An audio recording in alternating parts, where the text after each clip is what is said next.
नमस्कार दोस्तों, आज की इस वीडियो में हम जानेंगे कि भारत में कैसे शुरू हुई हवाई यात्राएं और साथ ही जानेंगे भारत से लंदन जाने वाली भारत की सबसे पहली इंटरनेशनल फ्लाइट के बारे में। तो चलिए शुरू करते हैं। कराची के एयरपोर्ट पर एक दिन अचानक 2 सीटर हवाई जहाज उतरा। उस दिन मौसम काफी खुशनुमा था और इस हवाई जहाज का पायलट भी बहुत खुश था। ये व्यक्ति और कोई नहीं बल्कि खुद JRD ताता थे, जिन्होंने भारत में हवाई जहाज उड़ाने के सपने को उस दिन सच किया था। भारत तब अंग्रेजों की गुलामी में था, लेकिन गुलामी के उस दौर में भी भारत की खुद की एयरलाइंस बनाने का सपना देखने वाले JRD ताता ने साल 1932 में एयर इंडिया की स्थापना की। तब उसका नाम टाटा एयरलाइंस था। मुंबई के जुहू एरिया में मिट्टी के एक छोटे से मकान के अंदर टाटा एयरलाइंस ने अपनी ऑफिस शुरू की। वहीं से इसका संचालन किया जाता और पास ही के मैदान को रनवे के रूप में इस्तेमाल किया जाता। तत्कालीन अंग्रेज सरकार के सारे आर्थिक सहाय प्रस्तावों को ठुकराकर JRD टाटा ने ये कंपनी अपने पैसों से खड़ी की। तब टाटा एयरलाइंस के पास केवल 2 छोटे इंजन वाले हवाई जहाज, 2 पायलट और 3 मैकेनिक थे। होमी भरूचा टाटा एयरलाइंस के सबसे पहले पायलट थे। सारी मुश्किलों के बावजूद भी टाटा एयरलाइंस को जारी रखा गया। टाटा एयरलाइंस की पहली व्यावसायिक उड़ान 15 अक्टूबर 1932 को भरी गई थी।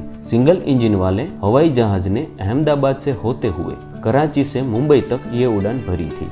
लेकिन इस पहली उड़ान में मुसाफिरों को नहीं बल्कि 25 किलो चिट्ठियों को ले जाया गया था। इस सर्विस को एयरमेल कहा जाता था। उस वक्त एयरमेल का काफी ज्यादा इस्तेमाल किया जाता था और हवाई जहाज में भेजी जाती प्रत्येक चिट्ठी को पहुंचाने के 4 आने लिए जाते थे। टाटा एयरलाइंस ने नियमित रूप से ये चिट्ठियां लाने ले जाने का सिलसिला शुरू किया। टाटा एयरलाइंस के लिए 1933 पहला व्यावसायिक वर्ष रहा, जहां पर 2 लाख रुपयों की लागत से खड़ी की गई इस कंपनी ने इस पूरे वर्ष के दौरान 155 मुसाफिरों को हवाई यात्रा करवाई और तकरीबन 11 टन चिट्ठियां भी ढोई। अपने पहले ही साल में कंपनी के दोनों हवाई जहाजों ने मिलकर 1,60,000 मील की उड़ानें भरी, जो उस समय किसी और देश के मुकाबले कहीं ज्यादा थी।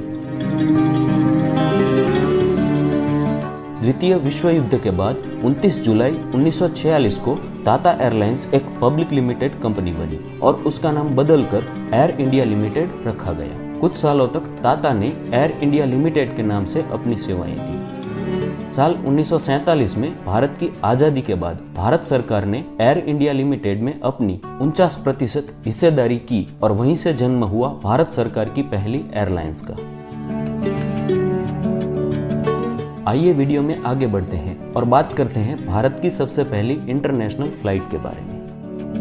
8 जून 1948 मंगलवार की रात को मुंबई के सांता क्रूज के छोटे से टर्मिनल भवन में काफी भीड़ जमा थी। इसी रात भारत की सबसे पहली इंटरनेशनल फ्लाइट उड़ान भरने वाली थी और लोग इस ऐतिहासिक घटना के गवाह बनने के लिए वहां पर इकट्ठा होने लगे थे। एयरपोर्ट पर तमाम पत्रकार और फोटोग्राफर इस पहली इंटरनेशनल फ्लाइट की फोटोग्राफी कर रहे थे। पहली इंटरनेशनल फ्लाइट मुंबई से लंदन तक की थी, जो काहिरा और जिनेवा से होते हुए जाने वाली थी। इस फ्लाइट का नाम मालाबार प्रिंसेस था, जो 35 यात्रियों को ले जाने वाली थी, जिसमें से ज्यादातर नवाब और महाराजा थे। उस समय नवानगर के जाम साहिब, सौराष्ट्र के राज प्रमुख, यूरोप की यात्रा पर जा रहे थे। KR गुजदार इस फ्लाइट के कैप्टन थे। इस पहली इंटरनेशनल फ्लाइट को उड़ाने की तैयारी 2 महीने तक चली थी और सारे क्रू को ध्यान से चुना गया था। एयर इंडिया ने इसके लिए काहिरा, लंदन और जिनेवा में अपने ऑफिसेज खोले थे। 3 जून 1948 को टाइम्स ऑफ इंडिया में 2 कॉलम और 15 सेमी का एक विज्ञापन प्रकाशित किया गया, जिसमें पहली बार महाराजा के लोगों को प्रकाशित किया गया। विज्ञापन में महाराजा कह रहे थे, मेरे साथ काहिरा और जिनेवा होते हुए लंदन की यात्रा पर आपका स्वागत है। हर मंगलवार को खूबसूरत कॉन्स्टेलेशन विमान पर आपका 1720 रुपये में स्वागत है।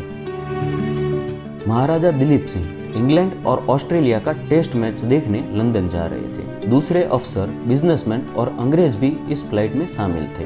रात के ठीक 11:15 पर विमान टेक ऑफ के लिए तैयार था। कंट्रोल रूम की अनुमति लेकर कैप्टन ने घोषणा की, एयर इंडिया मालाबार प्रिंसेस अब टेक ऑफ करने के लिए तैयार है और कुछ ही सेकंड में विमान रनवे को छोड़ हवा में था। 1948 में कुछ ही ऐसे देश थे जो इंटरनेशनल ऑपरेशंस चला रहे थे। उनमें अब भारत भी शामिल था। यह एक बड़ी उपलब्धि थी। उस समय ऐसे विमान नहीं थे जो बिना रुके लंबी दूरी तय कर सके। 10 जून की सुबह को मालाबार प्रिंसेस लंदन के एयरपोर्ट पर लैंड हुआ। भारत की इस पहली इंटरनेशनल फ्लाइट के स्वागत के लिए लंदन में खुद तत्कालीन भारतीय उच्चायुक्त कृष्णा मेनन मौजूद थे। JRD ताता भी इस विमान में यात्रा कर रहे थे। ये पूरी यात्रा 24 घंटे की थी, जो आज महज 10 घंटे में तय की जाती है। इतिहास बनाया जा चुका था। JRD ताता अपना सपना सच कर चुके थे। भारत के लिए भी यह एक सीना चौड़ा करने वाली बात थी। तो दोस्तों, आज के लिए बस इतना ही। उम्मीद करता हूँ ये वीडियो आपको जरूर पसंद आया होगा। अगर पसंद आया है तो इस वीडियो को लाइक और शेयर जरूर करें। आगे ऐसी इन्फॉर्मेटिव वीडियोस देखने के लिए इस चैनल को सब्सक्राइब जरूर करें। जय हिंद, वंदे मातरम।